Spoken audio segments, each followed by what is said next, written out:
Let me see. I will talk to Jim. What's up, Jim? Hey, Ant. How you doing today? Good. I just wanted to say, I've been, for years I've been listening to you talk about your dad and everything. And did he have the job with the vending machines before or after he was the private investigator? That was well before he was the private eye guy. And you do realize that, like, the mob controlled vending machines. Yeah. They use private investigators' licenses as a way to have their guys carry guns. Yeah. So Look, I am not gonna fucking try to imagine what was going on. I don't know. Like I legitimately don't know. I don't think so. I think that would be really cool. I think if my dad was mobbed up, they would have whacked him for some reason, like for just being irresponsible. He would have taken too much of a taste of something. He wouldn't have kicked up at some days. It was kind of a lot of moving, though. You're right. There was a lot of moving around and things around Long Island. Was that what they used to do? They'd get the private investigator license so they could carry? That's how they could carry guns in New York. Interesting. Yeah, because everybody, his friends also were private investigators. Did they drive big Cadillacs? Yeah, they were. Yeah. Well, not all of them. A couple of them did. One guy, Jimmy, he drove a little MG. It was pretty cool. You'd hear him coming down from like 2 miles away. You'd hear that MG motor. And then he'd screech to a stop in front of the house, and it was cool that Jimmy was coming over.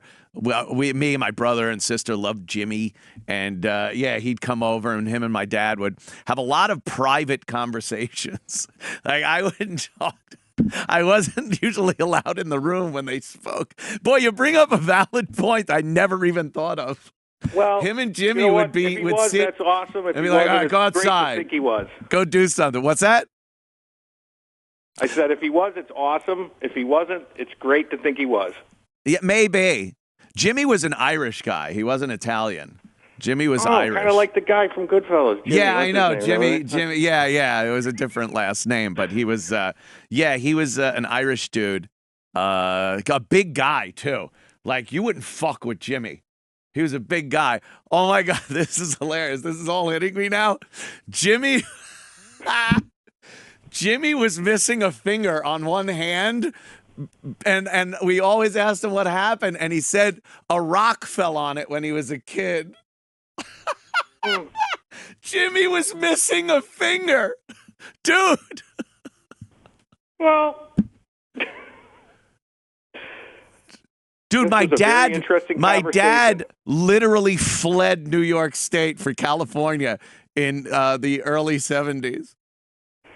Maybe there was like some kind of war going on in New York at that time. Like I think the Colombos were going at it. Yeah, well, I think you're right. There was a Colombo war going on. Jimmy lost his finger in a rock accident. It's all coming around. Dude, you bring up such a good point that I never considered. And with all these things now I'm thinking about, it is pretty fucking funny. But again, still, I don't think so. I don't. Jimmy with one finger missing. Like, what did he do that they cut his fucking finger off? I don't know. I don't know either. The Pope of Greenwich Village.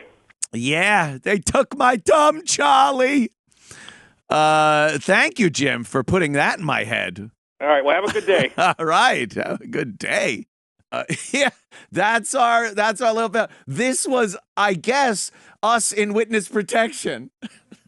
This is after my dad went into the program. And, we rode horses on the other side of the world.